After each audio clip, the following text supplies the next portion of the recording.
He trabajado en algunos trabajos ocasionales en mi vida. Mi primer empleo fue durante el verano, a los 16 años, en una granja lechera.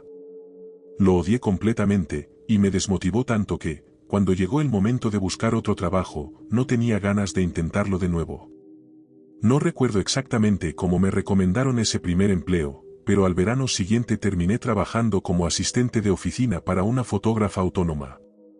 Mis padres la conocían porque había sido miembro de su iglesia y mi hermana había asistido a su programa de 4H cuando aún lo ofrecía. Para ese momento, su salud había comenzado a deteriorarse, y decía que era por una mezcla de cosas, como la enfermedad de la IM crónica y fibromialgia. Mis padres también me advirtieron que era un poco peculiar.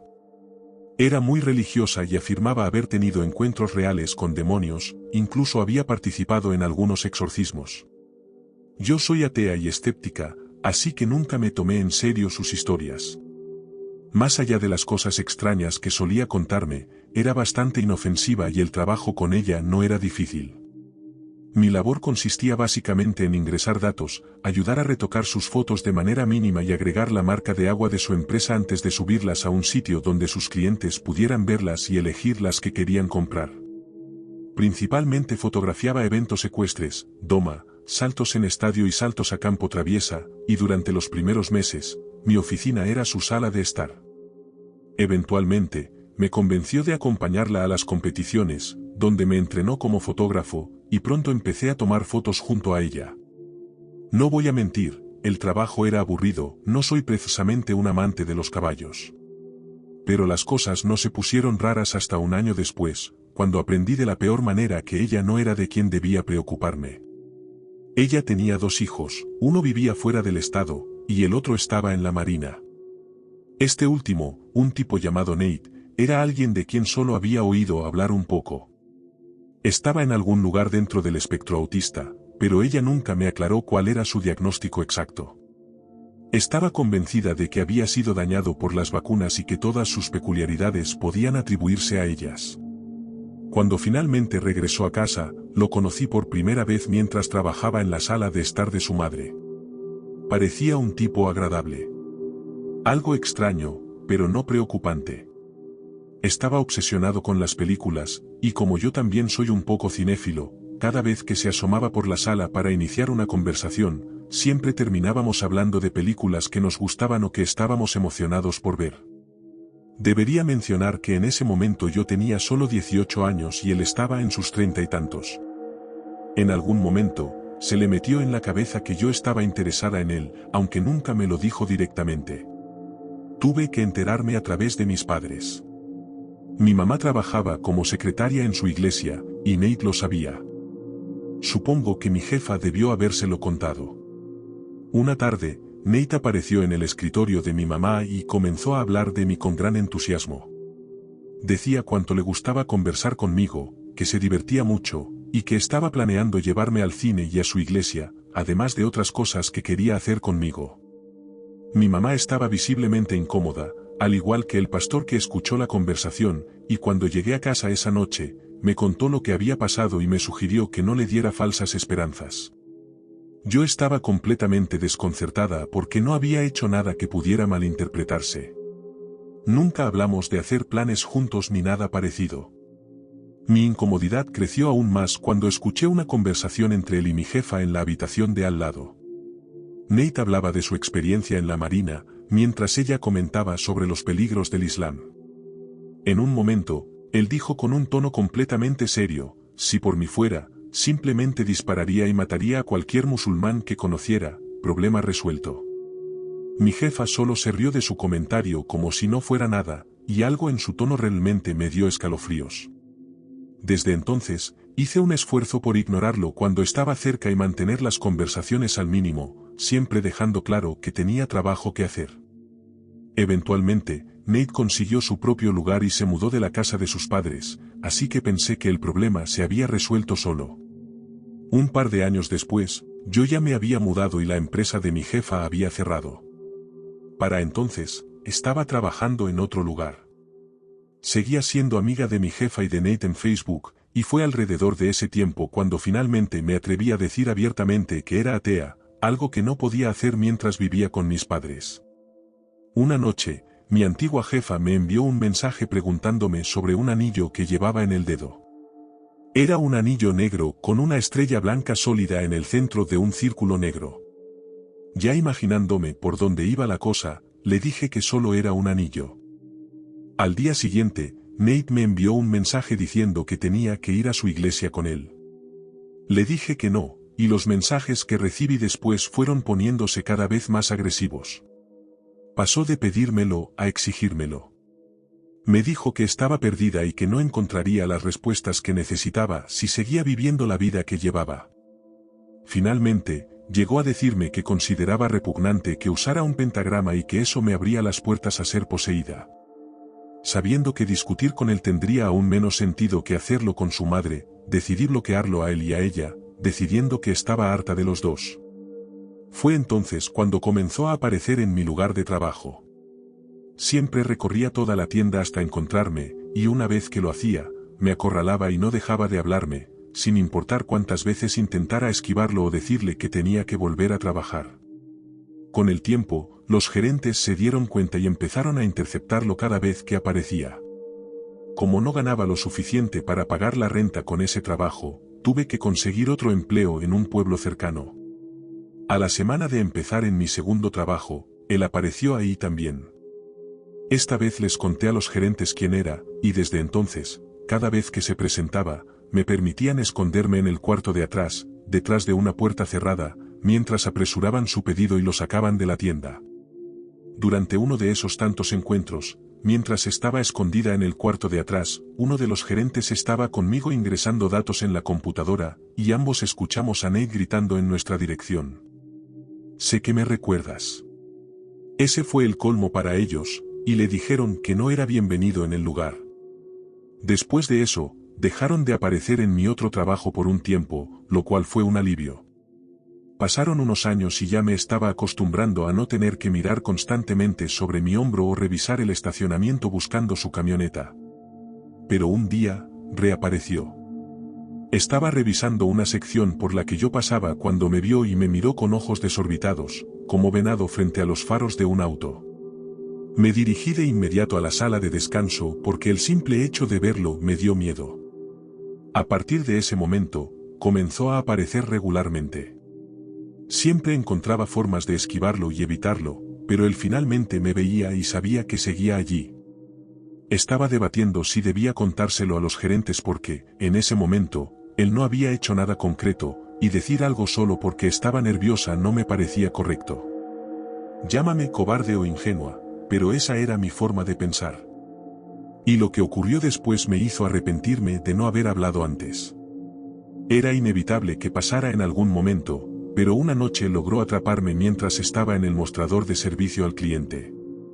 Se me acercó y me saludó, y de inmediato comencé a buscar a alguien a quien pudiera señalar para que me ayudara a salir de ahí.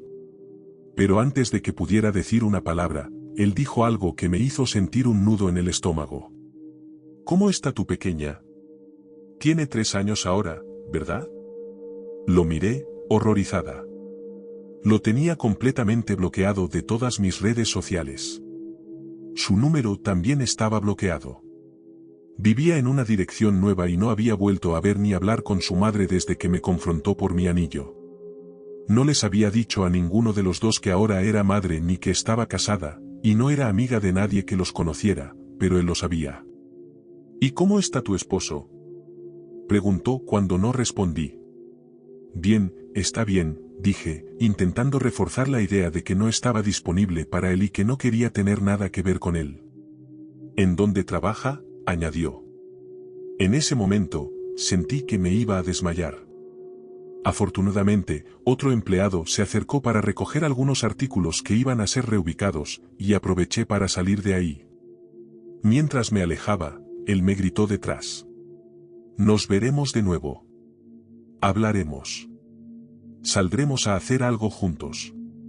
Lo haremos». Informé a los gerentes, contándoles todo sobre el encuentro, incluyendo la información que él tenía sobre mí y mi familia, información que no debería tener. Pudieron revisar las cámaras de seguridad y obtener su imagen. Aunque no he escuchado nada al respecto, supongo que alguno de los gerentes logró hablar con él, porque desde entonces no lo he visto. Esto ha estado sucediendo durante 10 años y quiero que finalmente se termine. Si aparece de nuevo, llamaré a la policía, pero en serio espero que no tenga que llegar a eso. Solo quiero que se detenga.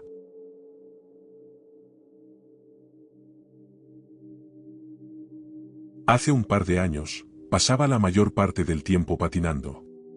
No tenía muchos amigos con los que patinar, así que siempre estaba buscando gente nueva con quien compartir la afición. Había un tipo muy amigable en el skatepark que parecía muy motivado por hacer amigos y formar una especie de grupo de patinaje. Estaba obsesionado con grabarse y tomar fotos para subirlas a las redes sociales. Nos llevábamos bien y era muy amigable, así que pensé, ¿por qué no hacer un nuevo amigo para patinar? Le di mi número y al principio me pareció completamente normal. Me contactó unos días después, lo recogí y fuimos a patinar. Todo el tiempo se comportó de manera totalmente normal y tranquila, nada sospechoso ni extraño en absoluto. Lo dejé en su casa y todo tranquilo. Un par de días después, mientras estaba en la escuela, me envió un mensaje de texto preguntándome si quería ir a patinar. Estaba ocupado y no respondí. En una hora, me envió varios mensajes diciendo cosas como, ¿por qué no me contestas? ¿Qué hice? Lo siento. Dije, al diablo, y esa noche le dije que sí. Sé que suena realmente estúpido, pero pensé que tal vez, por nuestra interacción anterior, estaba en algún punto del espectro autista. Aunque esto pudo haber parecido una decisión arriesgada, todo el tiempo que estuvimos juntos, actuó con total normalidad. Era el mismo chico amigable y motivado que conocí. Sin embargo, después de dejarlo en su casa, las cosas empeoraron. Unos días más tarde, sucedió lo mismo, me envió un mensaje, yo estaba ocupado y se enfureció porque no le respondí. Sin embargo, esta vez no respondí en absoluto ese día ni esa noche, y esto lo enfadó aún más. Me envió cientos de mensajes de texto durante la semana siguiente que iban desde ser agresivamente dependiente, como se vio antes, supongo que esa es la forma de describirlo, hasta ser completamente delirante. Nos conocimos cuando yo tenía 19 años, pero me envió mensajes desquiciados diciendo, ¿recuerdas cuando éramos niños y venías a casa y pasábamos el rato? Te quitabas la camisa y jugábamos. Sentí lástima por este tipo. Sabía que era un buen tipo con un buen corazón, pero parecía que sufría una grave enfermedad mental. Ojalá hubiera tenido más gente en su vida que pudiera ayudarlo a controlar sus problemas. Más tarde empezó a llamarme una y otra vez. Tengo cientos de mensajes de voz suyos y lo más espeluznante de los mensajes de voz es que son todos silenciosos. Me llamaba por teléfono y se quedaba ahí sentado en silencio, dejando mensajes de voz en los que podía oírlo respirar o escuchar un ventilador de fondo. Esto duró inicialmente unos meses. Pensé que había perdido mi número o se había olvidado de mí, pero unos meses después de que todo esto se calmara, volvió a llamar pero con un número desconocido, así que no pude bloquearlo. Esto sucedió de forma intermitente durante aproximadamente un año. Hubo un incidente en el que alguien vino a la casa, atravesó la reja y destrozó nuestro jardín delantero. No estamos seguros de si fue él o no, pero después de eso instalamos cámaras. Eso fue lo peor que pasó. Principalmente llamó de vez en cuando durante un año. Hubo una ocasión en la que usó el teléfono de su madre. Creo que era el teléfono de su madre porque el mensaje decía, soy la mamá de Joaquín. Joaquín quiere saber por qué no le hablas. Esto fue antes de que empezara a llamar con números desconocidos de nuevo. Respondí al mensaje preguntando si Joaquín estaba bien y diciendo que necesitaba ayuda. Entonces me envió un mensaje desde su teléfono diciendo, no molestes a mi madre. Esto se calmó hace aproximadamente un año. No estoy seguro de que fue de él, pero espero que haya recibido la ayuda que necesita y que esté bien.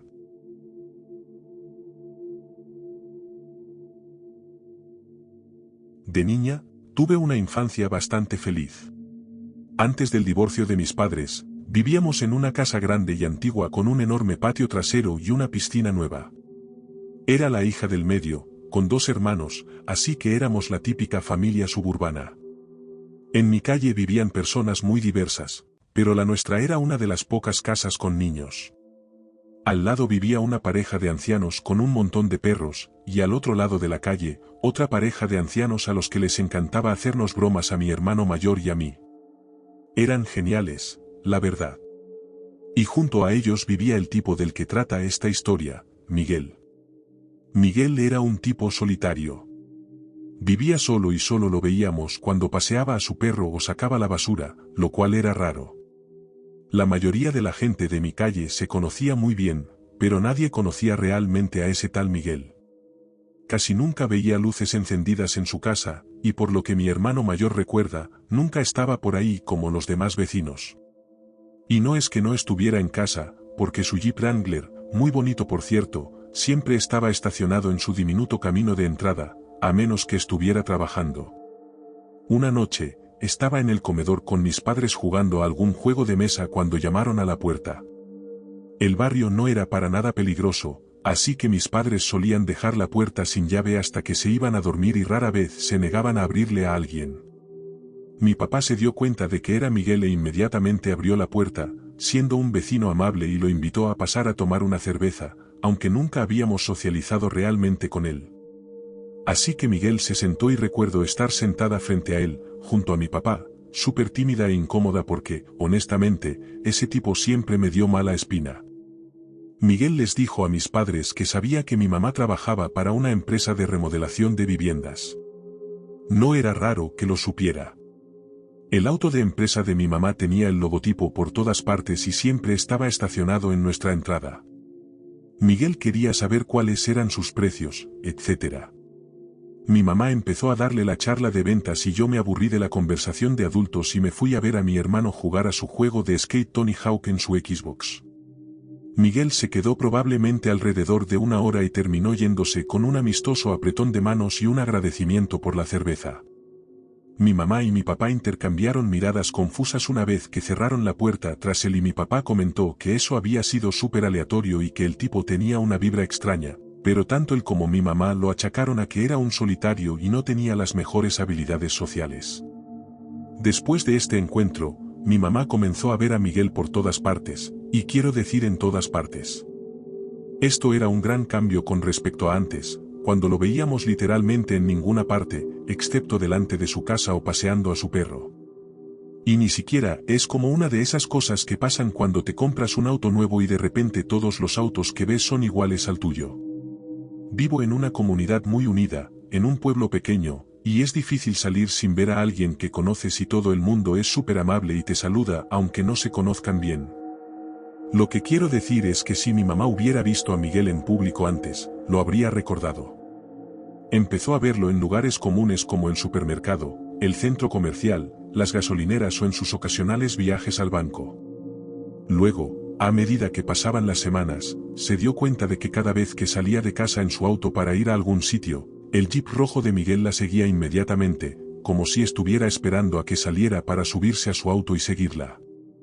Incluso lo vio una vez en el estacionamiento de su trabajo. Supo que era él por las calcomanías que tenía en la defensa. Las cosas se pusieron realmente raras cuando empezó a acercarse a mi mamá mientras ella fumaba en el porche o simplemente estaba sentada leyendo. Tenía conversaciones muy incómodas con ella. Del tipo en que la persona con la que hablas es tan socialmente torpe que mantener una conversación con ella es físicamente doloroso y solo quieres que se vaya. Esto ocurría unas 2 veces por semana y mi mamá empezaba a asustarse mucho por su comportamiento. Creo que su punto de quiebre fue un día que estaba en el gimnasio y él apareció. La había seguido hasta allí antes y ella siempre lo veía allí usando una de las máquinas detrás de ella y podía sentirlo mirándola todo el tiempo. En fin, esta vez apareció a los 45 minutos de que ella empezara su rutina habitual de 1 hora. Así que se subió a la máquina que estaba detrás de ella y estuvo allí durante la última parte de su rutina. Cuando ella se levantó para irse, él la siguió. A los 15 minutos de empezar su entrenamiento, decidió levantarse e irse en el mismo momento en que lo hacía mi mamá. Nada normal. Ella incluso tomó una ruta súper extraña de regreso a casa para confirmar su sospecha de que la estaba siguiendo, y efectivamente, él estuvo detrás de ella todo el tiempo. Estaba harta.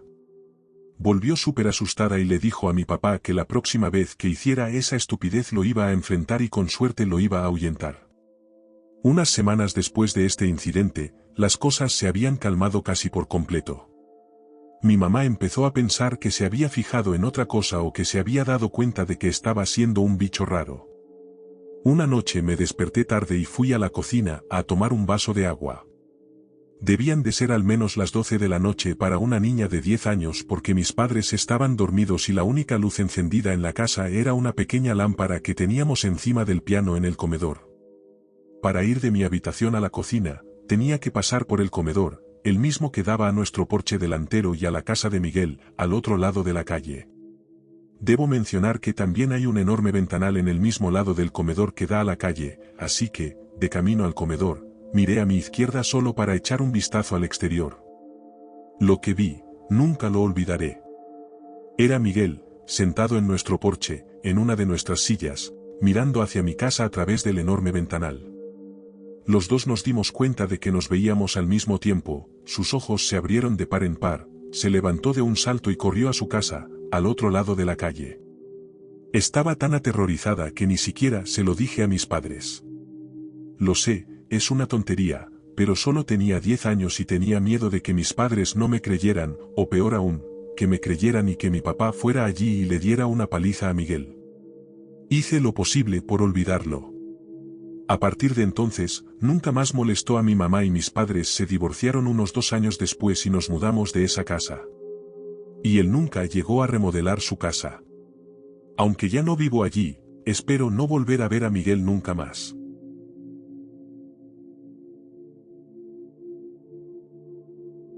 Hace un par de años, cuando estaba en segundo o tercero de secundaria, tenía 2 amigos a los que llamaré Mateo y Amelia. Verán, Amelia se había encaprichado con Mateo. Y cuando digo encaprichado, me quedo corta. Amelia era capaz de atacar a cualquiera que se acercara demasiado a Mateo, incluso si solo lo rozaba sin querer. No sé si era una obsesión o qué, pero la verdad es que incomodaba a todo nuestro grupo de amigos. Mateo es un chico dulce, así que no la juzgaba por eso, pero siempre se quejaba de lo molesto que era que ella se pusiera a la defensiva por él.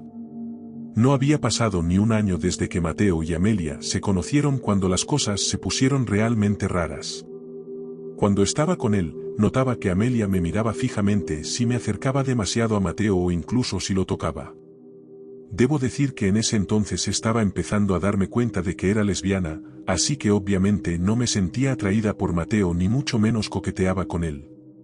Le conté a Mateo sobre esto y me dijo que a él también le molestaba que Amelia se comportara así con todo el mundo, incluso con sus amigos heterosexuales.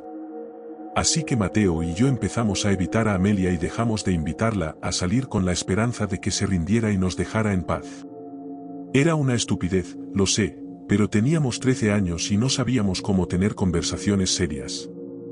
Unas semanas después de que empezáramos a evitarla, empecé a recibir un montón de correos electrónicos de sitios web inapropiados en mi correo electrónico de la escuela, lo cual me causó mucha ansiedad porque utilizaba esa cuenta para todas las cosas relacionadas con la escuela, como abrir presentaciones. Al final, creé una nueva cuenta de correo electrónico para mis cosas de la escuela, lo cual fue un gran problema porque tuve que transferir todos los archivos. No pasó nada durante un tiempo hasta que empecé a recibir amenazas anónimas y cosas realmente inapropiadas en mi bandeja de entrada de Facebook. Puede que no suene tan grave, pero tenía 13 años y uno de los mensajes hablaba de matar brutalmente a mis mascotas mientras describía cómo entrar en mi patio trasero. Era súper espeluznante. Le conté a Mateo y me dijo que él también estaba recibiendo mensajes extraños. Dijo que primero le enviaban poemas de amor, canciones e historias sobre él. Le dijo a la persona que dejara de hacerlo o llamaría a la policía, aunque era mentira. Paró un tiempo, pero luego volvió a empezar. Esta vez era como si la persona amenazara con hacerse daño a sí misma y le enviaba fotos a Mateo haciéndose daño. Los dos estábamos bastante asustados, pero éramos demasiado tontos y no se lo dijimos a nuestros padres porque pensamos que nos meteríamos en problemas de alguna manera. Ya sabes cómo son los niños. Las cosas en línea siguieron así durante unos meses y cada vez eran más intensas. Mateo y yo decidimos que ambos teníamos que borrar nuestras cuentas de Facebook porque estábamos asustados. Después de hacerlo, todo se detuvo. Mientras recibíamos esos mensajes, no vimos a Amelia por ningún lado. Ni en la escuela ni en los parques locales, lo cual era extraño porque era un pueblo pequeño. Un día, Mateo y yo quedamos en vernos después de la escuela e íbamos a ir caminando a su casa. Salí de clase y fui a reunirme con él debajo de un árbol junto a la parada de autobús. Cuando estaba a unos metros de distancia, me di cuenta de que estaba hablando con alguien. Me acerqué, caminando más despacio que antes, y oí que estaban discutiendo. Mateo era un chico tranquilo y nunca le había oído gritar. A medida que me acercaba, me di cuenta de que Mateo estaba tan enfadado que tenía las orejas rojas y de que la persona con la que estaba hablando era Amelia. Amelia también tenía un aspecto muy diferente. Estaba más pálida y llevaba mucha ropa holgada, a pesar de que hacía 40 grados. Oí que Mateo decía algo así como, «Deja de acosarme a mí y a mis amigos, estás loca». Aunque él le estaba gritando, ella tenía una sonrisa espeluznante, como cuando pones cara de foto aunque no quieres que te la tomen. Ella decía, «Hace mucho que no hablamos. Te echaba de menos». No podía oírla bien y empecé a caminar rápidamente hacia Mateo porque, sinceramente, parecía que iba a golpearla. Cuando llegué a su lado, Mateo pareció aliviado y dijo que nos fuéramos, y echó a andar rápidamente hacia su casa. Miré a Amelia antes de irme y ya no tenía esa sonrisa extraña. Me estaba fulminando con la mirada. Su rostro estaba contorsionado de tal manera que resaltaban sus ojeras y sus facciones hundidas. Me gritó algo sobre mi coche, pero al ver su cara de espanto, corrí hacia Mateo para preguntarle qué acababa de pasar. Mateo estaba en silencio, mirando sus manos mientras las hacía crujir, una costumbre que tenía cuando estaba estresado. Decidí no presionarlo y nos olvidamos del tema cuando llegamos a su casa. Me quedé hasta tarde jugando videojuegos en su casa. Cuando me fui a casa, eran alrededor de las 6. El sol empezaba a ponerse, pero tardaría al menos una hora en hacerlo por completo y sabía que podía llegar a casa antes. Llegué a una casa vacía, calenté la cena y me quedé dormida. Cuando me desperté a la mañana siguiente, me di cuenta de que mi gata no estaba en mi cama. Esto era muy raro porque siempre dormía conmigo. Pensé que tal vez estaría comiendo abajo o algo así, así que fui a mirar su plato y su cena de la noche anterior estaba intacta. Tuve un mal presentimiento en el estómago que intenté ignorar, pero no pude. Mis padres estaban durmiendo o trabajando, así que preparé mi almuerzo, desayuné y caminé los 5 minutos que me separaban del autobús. El colegio estuvo tranquilo, excepto porque Mateo parecía estar muy ido. Después de mi clase de álgebra me dijo que tenía que hablar conmigo después de la escuela y quedamos en encontrarnos de nuevo en el árbol. Me pareció raro, pero le dije que vale. También le pregunté si había visto a mi gata, porque era conocida por pasear por el vecindario, antes de que nos fuéramos a nuestras clases, y él simplemente palideció y le restó importancia. La verdad es que me molestó que no se lo tomara en serio y me fui a clase. Las clases terminaron y me reuní con él, y me dijo que sabía dónde estaba mi gata. En ese momento estaba bastante molesta porque le había preguntado directamente y no me había dicho nada al principio, pero solo quería información sobre mi gata. Le pregunté dónde estaba y él pareció muy incómodo. Sacó su iPod Touch y me enseñó una foto horrible de la cola cortada de una gata con una nota ensangrentada y un collar con una placa con el nombre de la gata. Empecé a llorar porque él empezó a decir que había encontrado eso en la puerta de su patio trasero y que la nota decía algo sobre que Mateo la estaba engañando y que esta era su venganza. Mateo dijo que lo sentía y algo más, pero yo estaba como en shock en ese momento. Solo volví a centrarme cuando empezó a hablar de Amelia y de que ella debía de haberlo hecho. Me explicó la conversación que habían tenido antes y que había descubierto que era ella la que le enviaba las cosas raras a él y a sus otros amigos, a los que al parecer también estaba acosando.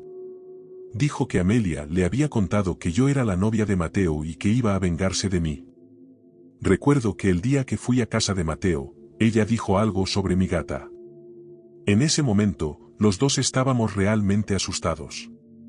Ese día fuimos a mi casa y no pudimos evitar mirar por la ventana en busca de Amelia. Después de una semana, nos dimos cuenta de que no volvimos a ver a Amelia. Incluso preguntamos por ahí si alguien la había visto y todos dijeron que habían notado que no estaba, excepto una chica a la que yo no conocía muy bien. Dijo que Amelia se había mudado a otro estado. Mateo y yo nos sorprendimos al escuchar esto y le preguntamos por qué. Ella dijo que no lo sabía, pero que Amelia estaba muy enfadada por ello. En ese momento, todo contacto entre Amelia y yo se cortó, y nunca más la volví a ver, pero Mateo siguió recibiendo cartas de amor sin firma durante otro año. Dejé de hablar con Mateo. Nos distanciamos, así que no sé si seguirá recibiendo las cartas.